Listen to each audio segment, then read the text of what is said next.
just a struggle for two teenagers here. They almost thought that they will not be able to take their board exams. They are still not certain whether they will be able to. What has been their crime? The crime was a long hug in the school and certain intimate pictures which were posted on their private Instagram. In today's world where we are linked with social media and distances have shortened, just how much of moral policing is too much? Are teachers turning moral police? We'll discuss more of this. Let me introduce you to my panel who are very strongly related to this particular case in several ways. Joining us first is the principal, is the management of St. Thomas Central School, that is Dr. Rajan Verghese. Towards my left is another student who claims that he has been victimized on several instances by his previous school. He is masked so that he cannot be identified. Towards his left is the principal of Good Shepherd, Dr. Joy M. Verghese. Behind him is the alumni of St. Thomas, Suraj Khan, who is also an entrepreneur. Joining me behind is Simi Xavier, and she's a parent with two children, an IT consultant, wondering what's going on.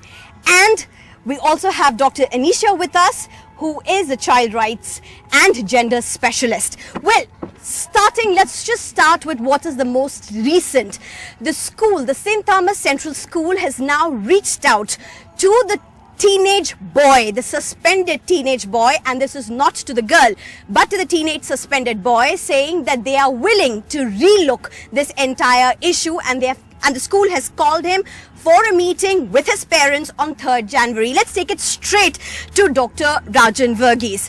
Dr. Rajan, is this coming too late? Shouldn't this have been done way back? This case was taken to the court by the child and their parent, child and his parent.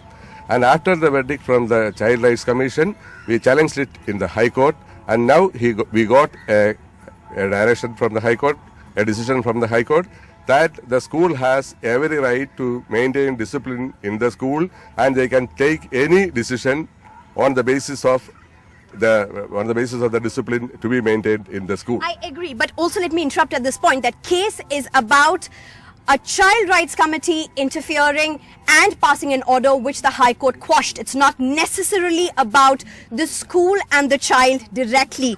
However, we are being joined by the teenager who was suspended. Let's talk straight to him. So, I believe you're joining us right now. I of course can't identify you, but the school has now issued a letter saying that they would like to meet you and your parents on 3rd of January to discuss the way forward. I even got to know from your parents that you had a terrible night last night because you heard some comments and you were literally crying. What is your reaction to what you're hearing right now from the school? I have lost faith completely in this school because the school has been continuously harassing me for the past 5 months. And I would also like to point out that ever since this issue has been raised in the media, the school authorities have been continuously lying about the issue. They have been saying that the issue, the hug that took place was a prolonged hug that took more than 5 minutes.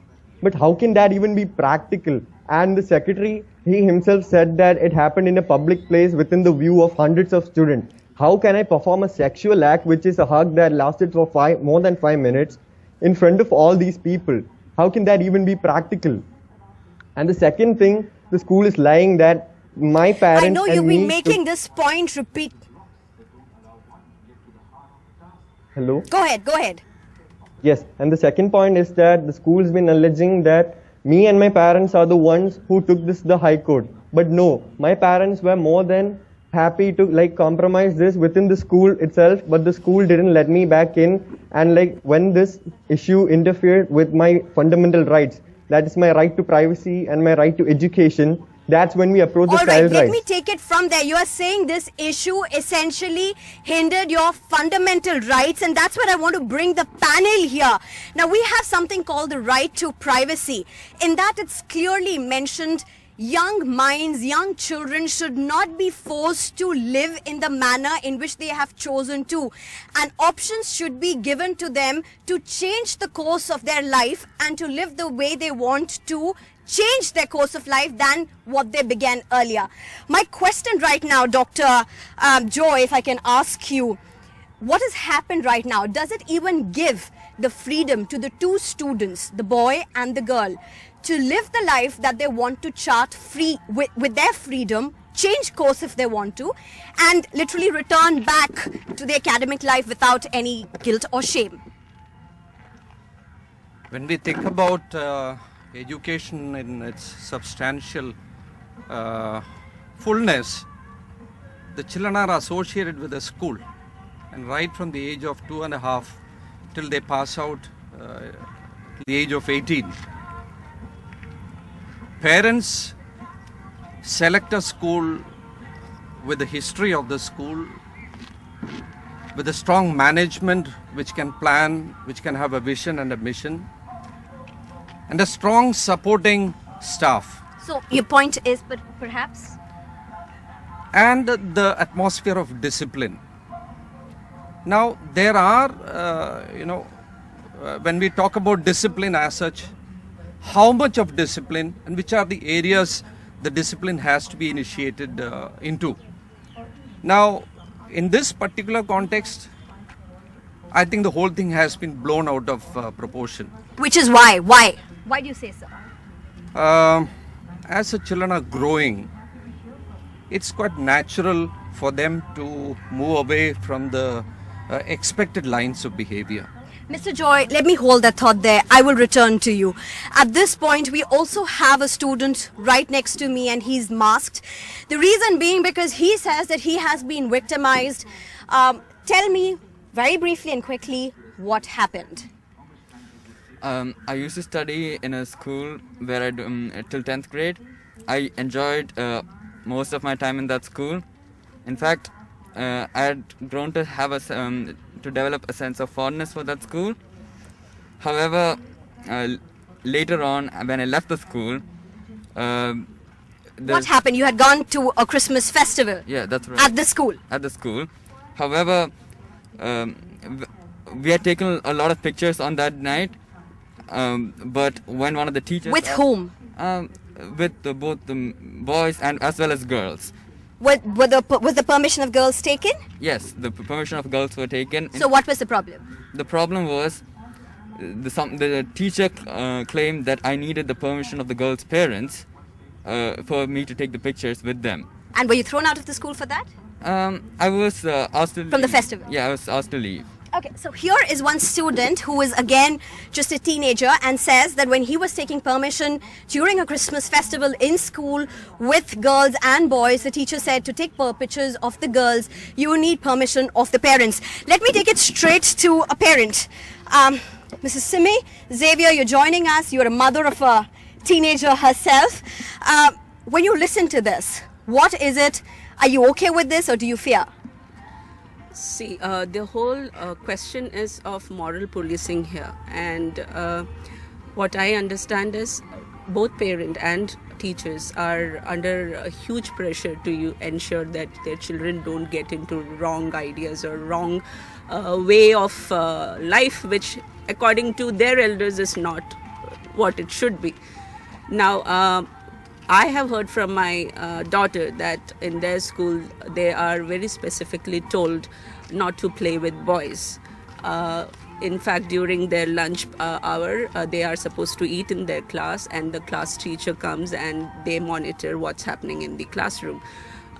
In fact, after the school is over, it's the boys who are first left out, and after all the boys of all the classes move out, then there is a second bell when the girls are left. So my point is, as a parent, it was a very conscious decision that we had sent our daughter to a co-ed because we wanted her to live life as a co-ed. Let me take it on from there. So it's not just an exception. It's not just one school that this parent is mentioning. These rules exist in several schools, not just in Kerala, but across India. And how much of the purpose is served? Because it firstly denies a healthy mingling. It denies the child the right of expression and several other fundamental rights which are denied, besides even the right to privacy. Let me take it to Suraj Khan. Suraj, you're an alumni of St. Thomas. You've well past the time when you studied in the school. And yet you say you're very worried with what's happening because it's not just an exception. Tell me very quickly, why is it not an exception? And today, as a secretary of the alumni, what do you demand, not of just St. Thomas, but of schools? I think schools today should understand it's very challenging times that we live in. And the kids are exposed to a lot of information visually and graphically, or data and everything. So you cannot stop kids from getting all of this. So they're like far advanced or knowledgeable than most of us when we were probably in their age or in the same class and stuff like that. So schools also should equip themselves to understand these changes that is happening in the students, in the society, and gear up to address that. They cannot hold on to tradition and beat them down with. And you want a code of conduct? Yeah, definitely. Or clearly explained, written, without any ambiguity, that what a student should do and not do, not just arbitrarily, but even in the diary. See, if the way things in this case has been going on, I think that would have helped a lot. Now there's a lot of ambiguity in this. That is why this has escalated to this level. All right.